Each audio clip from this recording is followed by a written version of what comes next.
coming up with ideas for your software. So before you create a software product, you need to know what it's going to bring to the table. You need to know what problems it's going to solve because that's what what software tools do is that they solve problems or potential problems. Okay, so first let's start with ourselves. Okay, do you have a problem in your business or personal life that can be solved with a software tool?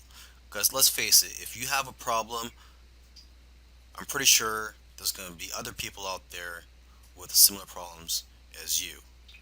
Okay, so your problem is not unique to yourself.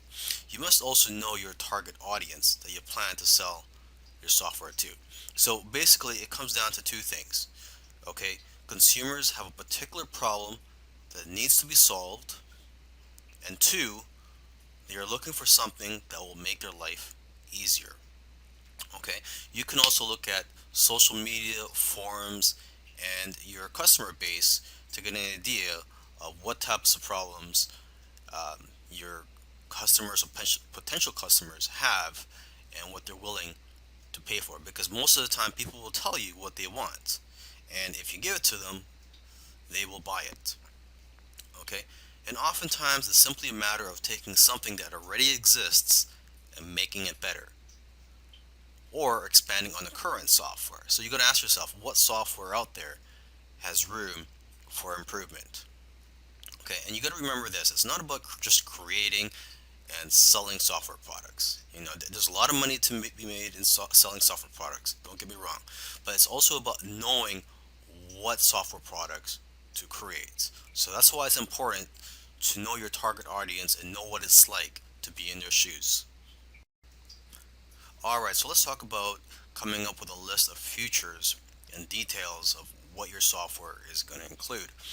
Okay, you got to remember to keep it simple though, because it's not about how many fancy features and buttons that your software has. It's about how the software can benefit the user. Okay, because sometimes it's the most simple software that can become a best selling product. Okay, but before you can approach a software developer, you must have a list of features and details about the software product you plan to create. Okay, so to get ideas, you can look at other software products in a similar industry. And also, what you can do is go to a website called hotscripts.com. And this site includes programs and scripts in every popular programming language. So this is a great way for you to get familiar with the different types of software out there. And you can also read the reviews for the various software products on that site. And basically, the more knowledge that you have, the better the software you can have developed. Now let's talk about finding software programmers for your project.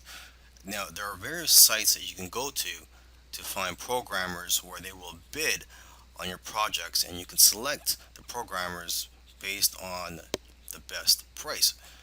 But remember, you have to also make sure to select programmers based on their skills and how well you feel comfortable working with them. Okay, so I've listed a few sites, the most popular sites where you can find programmers. There's rentacoder.com, elance.com, scriptlance.com, and guru.com. And you can also go to coding forums or other types of forums where programmers hang out to find people that are passionate about creating software products. Okay, so now when you visit these sites where programmers could bid on your projects, you have to know how to present your project. So make sure to first view how other people are listing your projects and how they are describing them on these sites. Okay, and you have to also be very careful. You don't want to give out too much information about your project because you don't want people stealing your ideas. So when you first post a project, the information that you should reveal at first, when you're working with your programmer, you have to be very clear on what you want and be specific with the details. So you have to make sure you've done your research already before you hire someone to start working on your project. Okay, and you should also find out how long after they finish creating your software, will they be able to fix any bugs? So, in my opinion, it should be at least 6 months after they've completed the software, where they could still fix anything that's wrong with your software.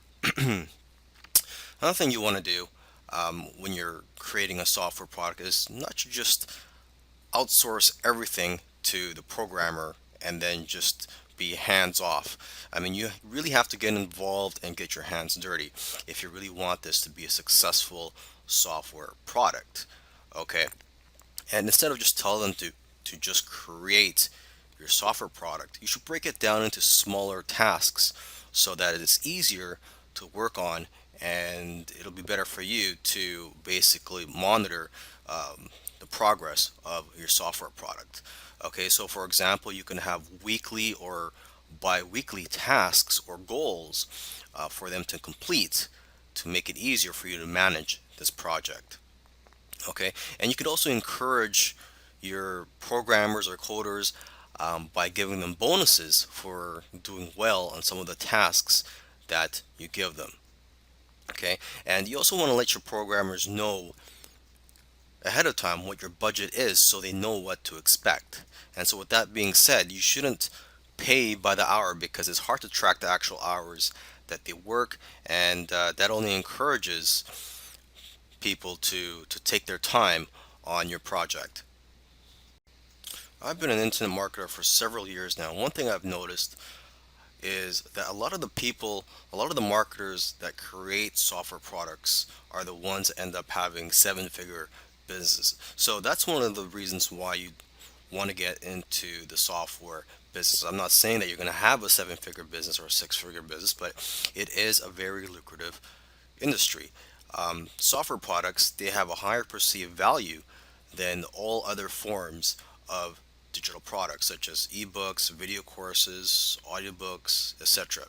And another advantage to getting into the software business is the barrier to entry. There's not much competition out there. If you create a software product that's, you're not going to have much competition with that compared to other forms of products. For example, if you write a how-to book on a certain topic, you're going to have lots of competition for that book. There's going to be lots of other people that's going to write something on similar topic.